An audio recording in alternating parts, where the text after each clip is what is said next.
आज हम बात करेंगे मेंटल इलनेस पे यानी कि मानसिक रोग। सबसे पहले ये वीडियो देखिए। उसका इलाज हो गया, अगर वो ठीक हो गया तो उसकी जिंदगी कितनी बेहतर हो जाएगी। पूरा गांव से परेशान करता है ना, झूठा बोलता है, बच्चा है वो। अब सोचिए अंदर ही अंदर कितना घुट रहा होगा। ही सफरिंग। और आप पूरा गांव में घूम घूम कर एक मरीज नहीं मिला आपको। हमारा लड़का का पीछे पड़ गए हैं आप। गांव देहात घूमने आए थे ना, अनुभव प्राप्त करने आए थे, मिल गया ना। नहीं चाहिए आप जैसा डॉक्टर हम लोग को। जाइए।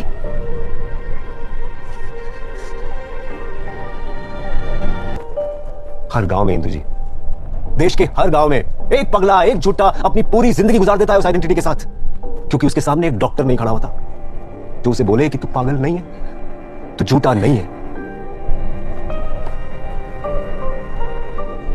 Sudhir suffering from a problem that's treatable.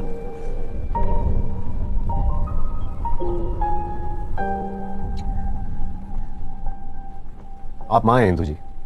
As a mother आपको जो सही लगता है आप कीजिए, but I am a doctor and as a doctor I will fight for Sudhir. सबसे पहले आपने इस क्लिप में क्या फील किया? मैंने जो किया मैं वो बताती हूँ। मेंटल इलनेस यानी कि मानसिक रोग, ये एक बहुत बड़ा हुआ है हमारे समाज में, और इस चीज को लेकर के हम बहुत अनअवेयर तो रहते ही हैं। साथ में अगर कोई बताना भी चाहे, बात करना चाहे, तो हंसी में उड़ा देते हैं, even in the city life also. इस क्लिप में मैंने जो फील करा वो ये था कि एक तो सुधीर जो है वो मानसिक रूप से इसलिए भी पीड़ित है क्योंकि उसका घर का एक फंक्शनिंग प्रॉब्लम है। उसके पिता चले जाते हैं एक सर्टेन टाइम पे कि उसकी वाइफ और बच्चे को छोड़, तो वो एक ट्रॉमा होता है। दूसरी चीज, उसने अपने घर में जिस तरह के कलेश, लड़ाइयाँ, झगड़े देखे, मियाँ बीवियाँ, XYZ गांव देहात की लाइफ को लेकर के उन्होंने शो किया है, तो वो आप समझ सकते हैं क्या दृश्य रहे हैं। तो वो सब देखते हुए वो बड़ा हुआ, तो उसको ये लगता था कि उसकी माँ रोती है, उसकी माँ इतनी जिम्मेदार है, इतना ज्यादा अच्छा एक प्रोफेशन में वो काम करती है और अपने काम को लेकर के बहुत जागरूक है, चाहे किसी भी परिस्थिति में हो, पर अपना वो काम एकदम प्रॉपर ऑनेस्टी के साथ करती है। लेकिन सुधीर जो है वो बहुत सेंसिटिव बच्चा है। उस पूरे प्रोसेस में देखा, अगर आप देखेंगे तो महसूस भी करेंगे कि वो हर छोटी से छोटी चीज को फील करता है। अगर आप इसको अपने से कनेक्ट कर पा रहे हैं कि नहीं मुझे नहीं पता, लेकिन मैंने तो बहुत कनेक्ट किया। हम कितनी भी बड़ी उम्र में आ जाएं, किस भी लेवल पे हम लाइफ में पहुंच जाएं, कुछ हमारे स्कार्स, हमारी लाइफ के कुछ ऐसे ऐसे किस्से और हिस्से होते हैं जो हमें उम्र दर उम्र का चोटते हैं, और हमारे वो ट्रॉमा का एक पार्ट बन जाते हैं लाइफ के, कि अगर कोई ऐसा किस्सा या कोई इंसिडेंट होता है हम देखते तो हम तुरंत ट्रिगर हो जाते हैं। वो इसलिए क्योंकि हम कहीं ना कहीं मानसिक रूप से रोगी हैं, बस ये है कि डिनाइल मोड में रहते हैं।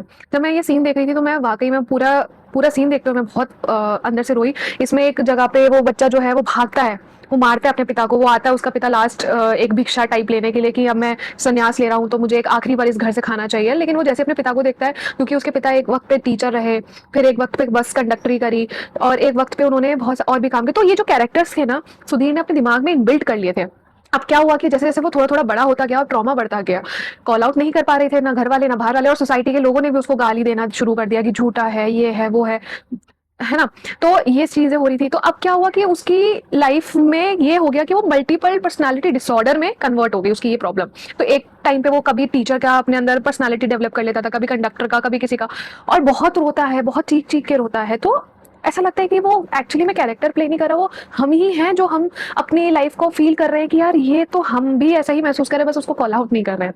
मानसिक रोग बहुत बड़ा एक रोग है, लेकिन इतना बड़ा फोबिया नहीं है कि हम उसे डिस्कस करने से पहले 10 बार सोचे। अभी बहुत बड़ी चीज नहीं है।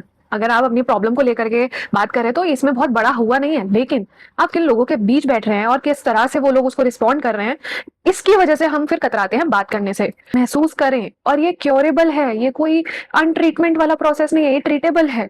तो इसको आप कॉल आउट करें। मैं तो मुद्दा ये है कि जरूरी है अपने मानसिक रोग को समझना, परखना और समय से उसका इलाज कराना, क्योंकि अगर आप यहाँ से सही नहीं है ना तो आपका सब कुछ खराब ही रहेगा।